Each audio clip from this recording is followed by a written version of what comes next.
রাজনীতির দোহাই দিয়ে কাদিয়ানীদেরকে অমুসলিম ঘোষণা করতে চায় না। তাদের কাছে আমার প্রশ্ন, সেকুলার রাষ্ট্র আর গণতান্ত্রিক রাষ্ট্রের শুধু কাজ অমুসলিমদের স্বার্থ রক্ষা করা, আর দেশের প্রকৃত মালিক যে মুসলমান, যাদের ট্যাক্স আর ভ্যাটের টাকায় সরকারের মন্ত্রীদের গাড়ির পেট্রোল জ্বলে, সেই মুসলমানদের মৌলিক দাবি আদায় না করা হয়, যে সংবিধানে সেই সংবিধানও মানি না, সনদও মানি না। প্রিয় বন্ধুগণ, খাতমে নবুয়তের জিহাদ সবচেয়ে বড় জিহাদ, খাতমে নবুয়তের আন্দোলন সবচেয়ে বড় আন্দোলন। আপনারা আগেও শুনেছেন, রাসূলুল্লাহ সাল্লাল্লাহু আলাইহি ওয়াসাল্লামের জামানায় 10 বছরের যুদ্ধে ইসলামের পক্ষে এবং বিপক্ষে মোট মানুষ নিহত হয়েছিল 1018 জন। আর সিদ্দিক আকবরের জামানায় মুসাইলামাতুল কাজ্জাবের বিরুদ্ধে যে অভিযান হয়েছিল, সেই যুদ্ধে হাজারের উপর সাহাবী শাহাদাত বরণ করেছিলেন। যুগে যুগে মিথ্যা নবুয়তের দাবিদাররা যখনই এসেছে, উম্মতের মুসলমান তরবারি দিয়ে ফয়সালা করেছে। ইসলাম পরিপূর্ণ হওয়ার হাজার হাজার বছর পরে ইংরেজ আমলে এক শয়তান, ইংরেজদের পা চাটা গোলাম মির্জা গোলাম শয়তান কাদিয়ানী নবুয়ত দাবি করেছিল।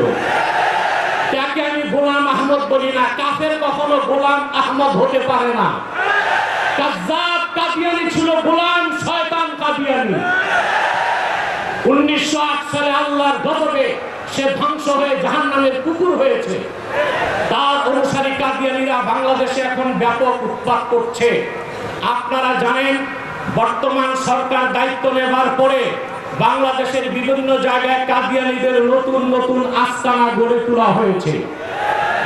কাদিয়ানীদের আস্তানা পাহারার জন্য সেনাবাহিনী, পুলিশও মোতায়েন করা হয়েছে।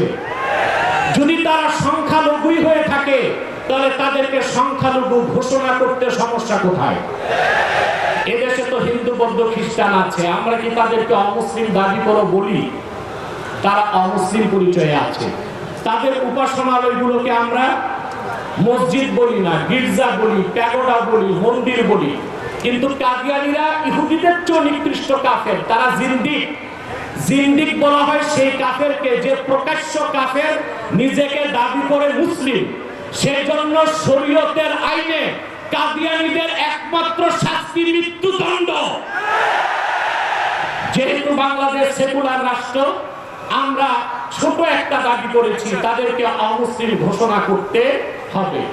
এই দাবি আপনারা কিভাবে আদায় করবেন?